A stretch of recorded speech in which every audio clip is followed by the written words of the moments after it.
नमस्कार मित्रों। अक्षय तृतीया एक ऐसा पर्व है जिसे हम दीपावली की तरह बहुत ही धूमधाम से मनाते हैं।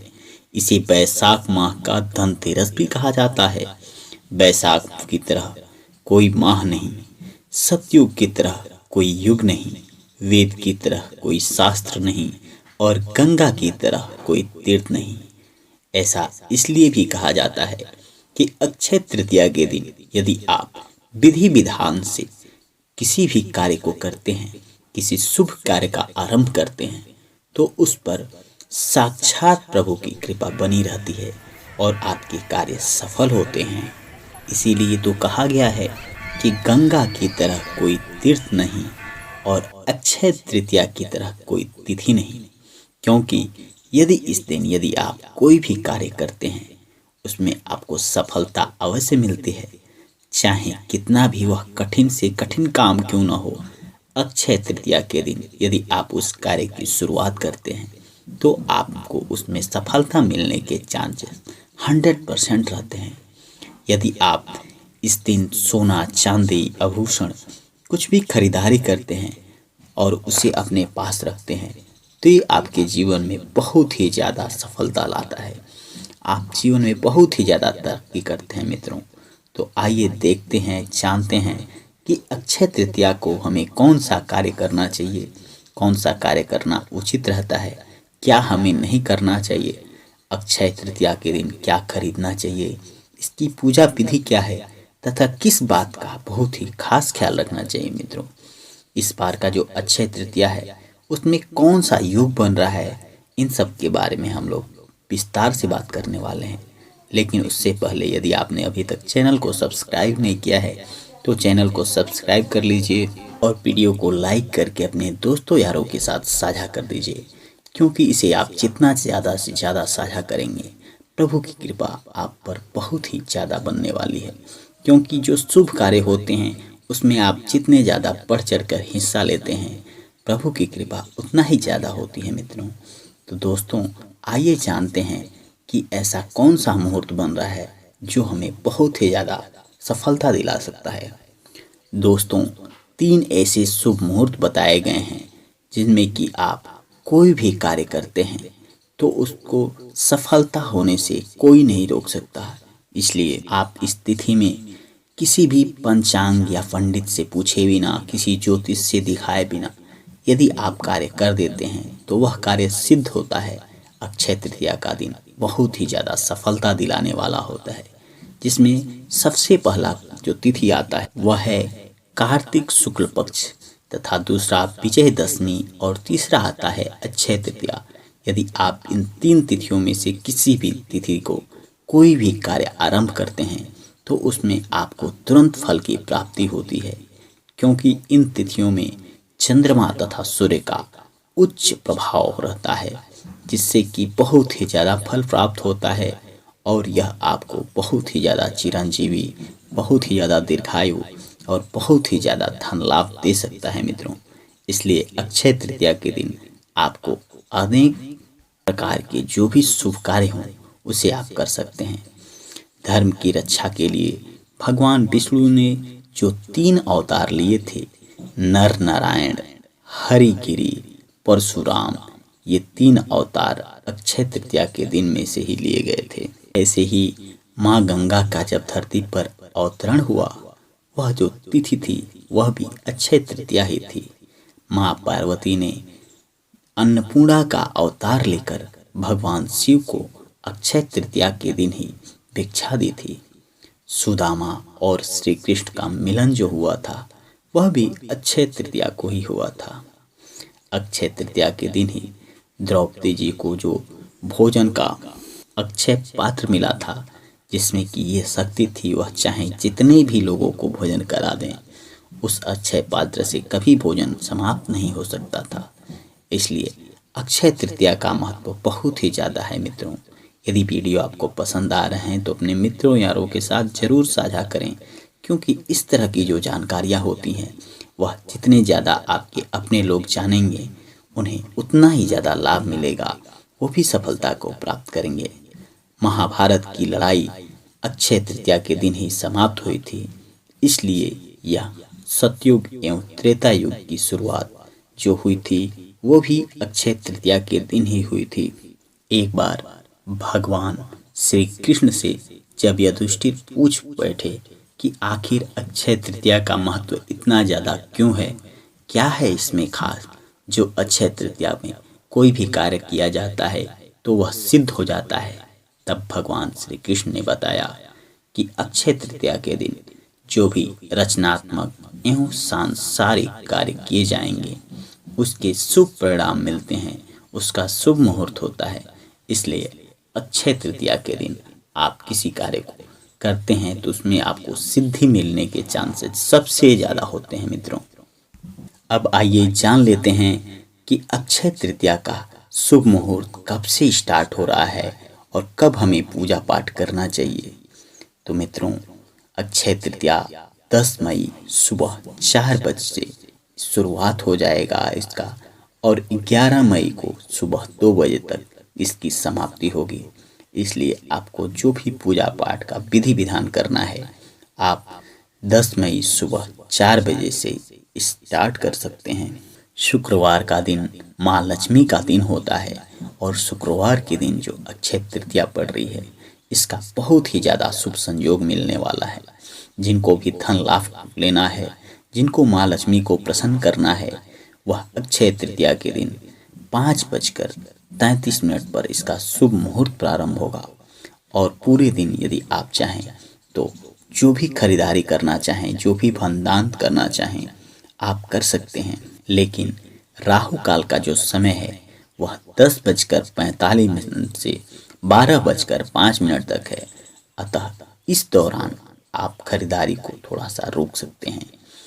जबकि सायंकाल के समय अथवा सुबह के समय कोई भी आप दान पुण्य करते हैं तो इसका बहुत ही ज़्यादा लाभ मिलता है, क्योंकि माँ लक्ष्मी उन्हीं के पास आती हैं जो दान पुण्य करते हैं, जो लोगों की भलाई करते हैं, लोगों का सेवा सत्कार करते हैं और जिनके मन में ममता होती है, आदर सम्मान होता है, बहुत ही उदार किस्म के लोग होते हैं, उनके घर में माँ लक्ष्मी प्रवेश करती हैं, सुख समृद्धि आती है तथा नर नारायण लक्ष्मी जी की पूजा अर्चना बहुत ही ज़्यादा आपको लाभ पहुंचा सकता है मित्रों।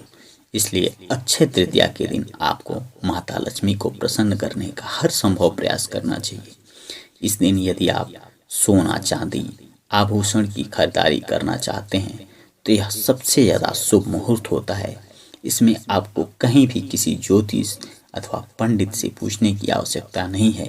अक्षय तृतीया के दिन आप खुले मन से, खुले विचार से, मन खोलकर लक्ष्मी को प्रसन्न करें और माता लक्ष्मी का अधिक से अधिक आशीर्वाद प्राप्त करें मित्रों। इस दिन यदि आपको कोई भी गृह प्रवेश करना है तो यह दिन सबसे ज़्यादा शुभ माना जाता है। धार्मिक अनुष्ठान के लिए, विवाह के लिए, वस्त्र आभूषण आदि की खरीदारी इस दिन आप कर सकते हैं। इस दिन यदि आप किसी गरीब को भोजन दान करते हैं, उसे खाना खिलाते हैं तो आपका 10 गुना फल प्राप्त होता है। आप यदि इस दिन किसी को भी थोड़ा बहुत भी सहायता कर देते हैं तो उसका बहुत ही ज़्यादा आपको लाभ मिलता है मित्रों। गंगा स्नान का इस दिन बहुत ही खास महत्व होता है। यदि आपके घर में गंगा जल हो तो उसे जल में डालकर उसका स्नान आपको अक्षय तृतीया के दिन अवश्य ही करना चाहिए। इस दिन जो भी आप दान करते हैं उसे धरती का स्वर्ण कहा गया है।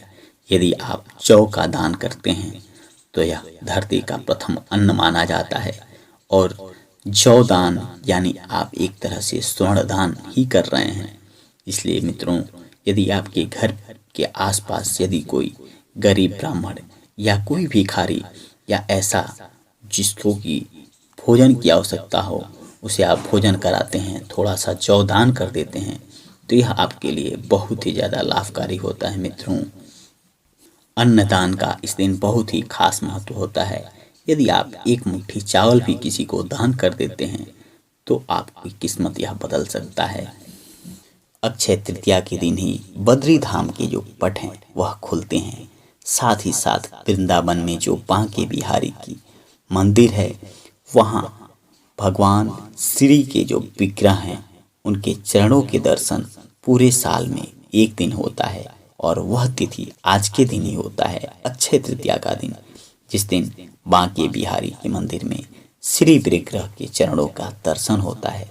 पूरे साल भर वह चरण ढके रहते हैं, लेकिन आज ही के दिन वह चरण खुलते हैं। इस दिन बहुत ही खास होता है, क्योंकि इसके बारे में, अक्षय तृतीया के बारे में एक छोटी सी कहानी है कि बहुत समय पहले धर्मदास नाम का एक बहुत ही गरीब ब्राह्मण रहता था। वह व्रत करता था, पूजा पाठ करता था, दान करता था, लेकिन जिस दिन अक्षय तृतीया होती थी, जो उसका सामर्थ्य होता था उसका कई गुना दान करता था।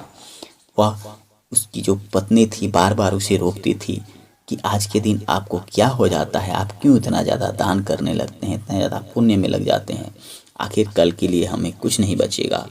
लेकिन वह फिर भी नहीं मानता था, और उसके बाद से कि मृत्यु भी अक्षय तृतीया के दिन ही हुई। और जब वह, उसका नया जन्म हुआ, तो वह कुशावती का राजा बना, और अगले जन्म में वह कुशावती का राजा बना। और राजा होने के बावजूद भी उसके अंदर अहंकार नाम की कोई चीज़ नहीं थी। वह अक्षय तृतीया के दिन हमेशा दान करता रहा, और उसका राज्यपाट बहुत ही अच्छे से चलता रहा मित्रों। इसलिए अक्षय तृतीया का दिन बहुत ही ज़्यादा आपको लाभ पहुंचा सकता है। आप पितृदान के लिए भी कुछ समय निकाल सकते हैं, और आप इस दिन जो भी दान करते हैं, ये आपको इस जन्म के साथ साथ अगले जन्म में भी इसका बहुत ही ज़्यादा लाभ निभाता है। आइए मित्रों, जान लेते हैं इस दिन आपको क्या क्या करना चाहिए। आपको पूजा पाठ के दौरान एक बार माता लक्ष्मी से क्षमा याचना जरूर करना चाहिए कि हे माते, हमसे जो भी गलती हो गई है उसे क्षमा कर देना, क्योंकि हमें जाने अनजाने में जाने कितनी गलतियां करते रहते हैं। इस दिन हमें सूर्य नारायण का जल अर्पित अवश्य करना चाहिए। भगवान सूर्य को जल जो अर्पित करते हैं, उससे उनको बहुत ही ज़्यादा लाभ मिलता है। कलश स्थापना करनी चाहिए, लक्ष्मी नारायण की पूजा करनी चाहिए, और अपने सामर्थ्य के अनुसार दान पुण्य अवश्य करना चाहिए। हमें हर संभव प्रयास करना चाहिए कि कैसे भी करके माँ लक्ष्मी को खुश कर सकें। और इस दिन यदि आप लक्ष्मी जी का मंत्र ओम महालक्ष्मी नमः का 108 बार जाप करते हैं, तो आपको मनवांछित फल की प्राप्ति होती है। आप जो चाहते हैं उसे पा लेते हैं। आपके घर में कितनी भी दरिद्रता क्यों न हो, आपको ओम महालक्ष्मी नमः का जाप 108 बार अवश्य करनी चाहिए। आपको इस दिन अपने आसपास जो भी मंदिर हो वहां जाकर पूजा अर्चना करना चाहिए। भगवान भोलेनाथ, भगवान शिव का अभिषेक करना चाहिए। और इस दिन यदि आप भगवान शिव को प्रसन्न करते हैं, तो आपके घर में कभी भी किसी प्रकार का कलह क्लेश उत्पन्न नहीं होता है। घर के सभी लोग शांत चित्त रहते हैं, मिलजुल कर रहते हैं, और उस घर में चारों तरफ बढ़ंती होता है, और लोग सफलताओं को प्राप्त करते हैं। आइए मित्रों, जान लेते हैं इस दिन हमें कौन सा कार्य नहीं करना चाहिए, कौन सा कार्य शास्त्रों के अनुसार अक्षय तृतीया के दिन वर्जित हैं। तो इस दिन मित्रों में किसी भी व्यक्ति को कष्ट नहीं पहुंचाना चाहिए। जाने अनजाने में उसे यह कभी भी महसूस नहीं होने देना चाहिए कि वह गरीब है, वह तुच्छ है, वह बहुत ही गिरा हुआ है। इस दिन हमें क्रोध बिल्कुल ही नहीं करना चाहिए। किसी प्रकार की चोरी चमारी बिल्कुल ही हमारे मन में नहीं आनी चाहिए। इस दिन यदि आपसे कोई भी भिक्षु दान मांगता है, तो आपको तत्काल देना चाहिए। हमें तामसिक भोजन यानी लहसुन, प्याज, मांस, मदिरा आदि का सेवन नहीं करना चाहिए।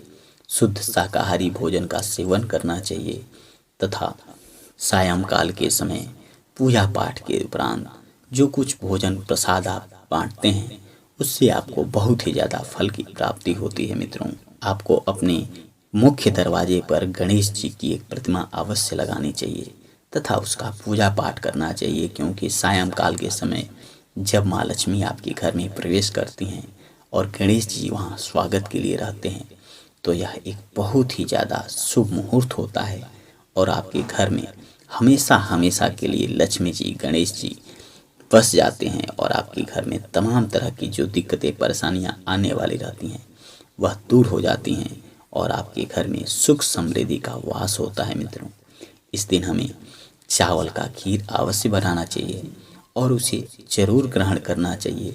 घर के सभी सदस्यों के साथ मिलजुल कर खीर का भोग लगाना चाहिए। पूजा पाठ के दौरान केला अवश्य अर्पित करना चाहिए, क्योंकि केला पीले फल में आता है और पीला फल भगवान विष्णु के साथ साथ श्री गणेश जी को बहुत ही ज़्यादा प्रिय है। इसलिए हमें कोशिश करना चाहिए कि हम लक्ष्मी, गणेश भगवान, विष्णु को प्रसन्न कर सकें। इसलिए मित्रों, बैसाख माह का जो यह धनतेरस का त्यौहार है, शुक्ल पक्ष, इस त्यौहार को आपको बढ़ चढ़कर मनाना चाहिए और माँ लक्ष्मी को प्रसन्न कर अपने घर में अधिक से अधिक लाभ लेना चाहिए। मित्रों, उम्मीद करता हूँ आपको वीडियो पसंद आया होगा। यदि आपको वीडियो पसंद आता है तो वीडियो को लाइक करें, चैनल को सब्सक्राइब करें, अपने मित्रों यारों के साथ ज़रूर साझा कर दें, क्योंकि इस तरह की जो ज़रूरी जानकारियाँ होती हैं ये उनको भी मिल सकें। आपके घर परिवार पर माता लक्ष्मी की कृपा बनी रहे, आपके घर में धन धान्य की पूर्ति हो, आपके जो भी कष्ट हैं वो दूर हो जाएं। मैं माँ लक्ष्मी से यही प्रार्थना करूँगा। आप सभी को अक्षय तृतीया की ढेर सारी शुभकामनाएं।